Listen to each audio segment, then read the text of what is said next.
Hi, today I want to share 3 steps to improve your pronunciation in any foreign language. Today's discussion is less about getting into pronunciation knowledge and techniques and more about focusing on the mindset that plays a crucial role in the process.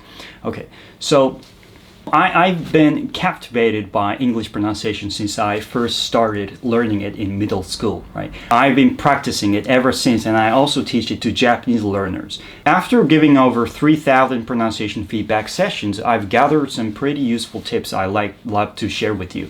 And these methods work for any language, whether it's English, Thai, or Spanish. Okay.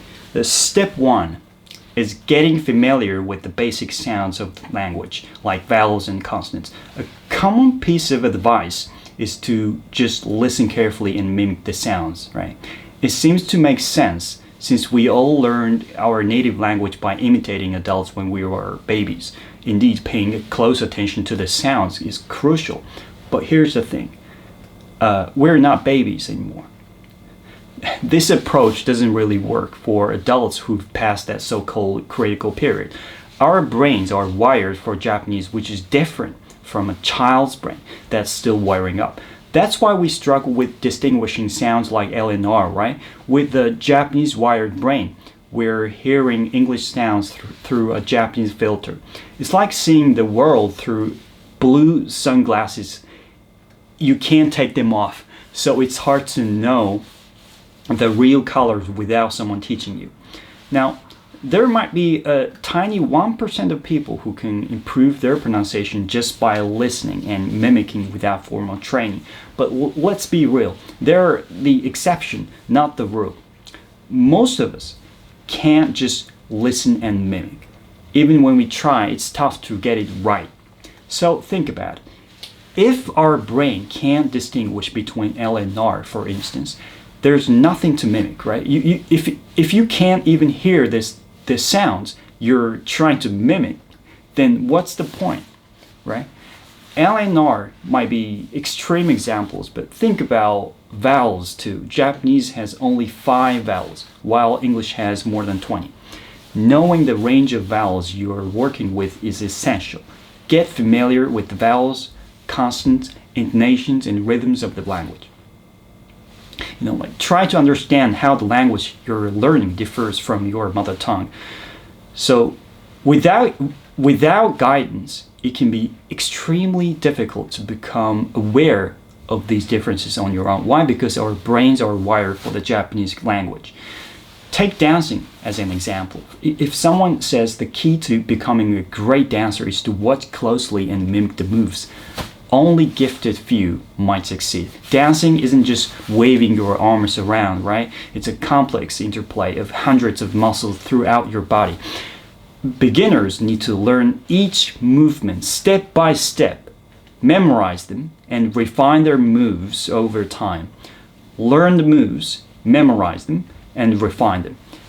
Another plus of learning the basics like vowels and consonants is that you can face your native language's pronunciation. As a native Japanese speaker, I never really thought about Japanese vowels and consonants. To me, Japanese pronunciation is like breathing, It's like something I do without thinking about it.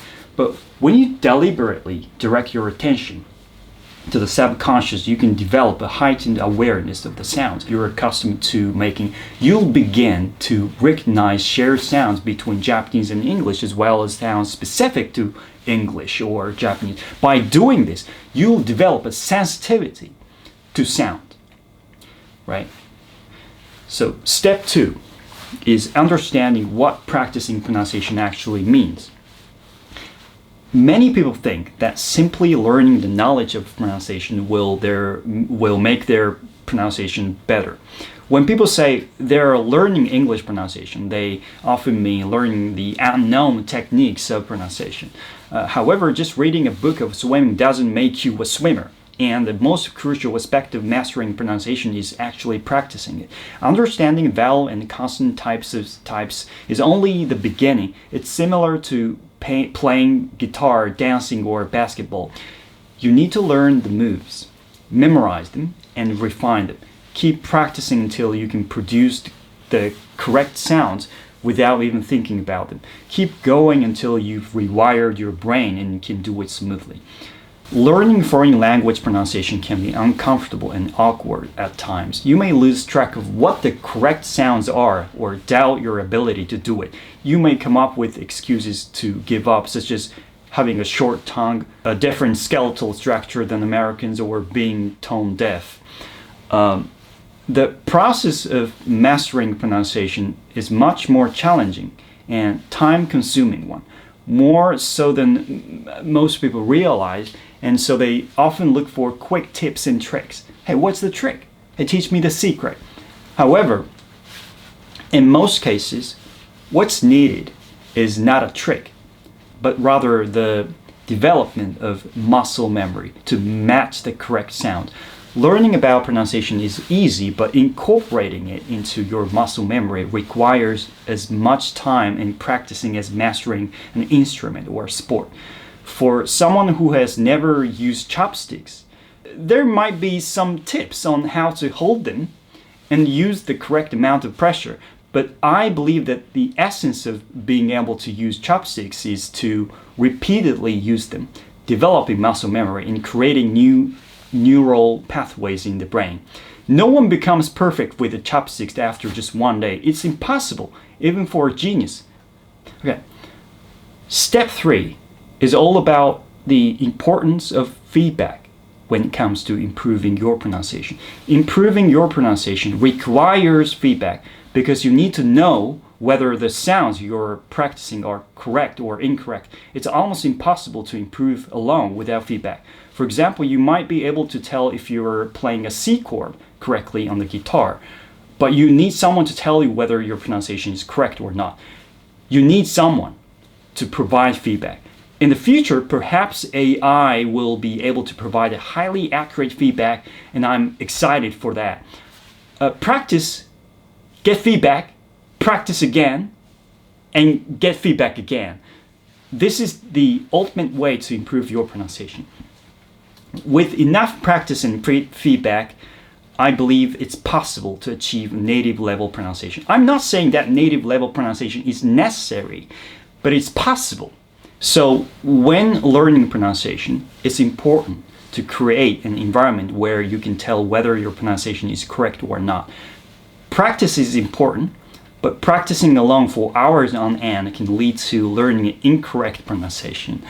The best teacher to provide feedback is someone who has expertise in pronunciation and also understands your native language. Native or non-native, you need feedback from a pronunciation expert. Some people assume that native speakers are automatically experts on pronunciation. Native speakers, including myself, I speak Japanese, don't usually pay attention to our own pronunciation. Even if we notice that foreigners' pronunciation sounds a bit off, we may not be able to accurately pinpoint what's wrong or what's different. If you're a native Japanese speaker and you think you can teach Japanese pronunciation to a foreigner, you're making a big mistake. In fact, you hardly understand anything about Japanese pronunciation.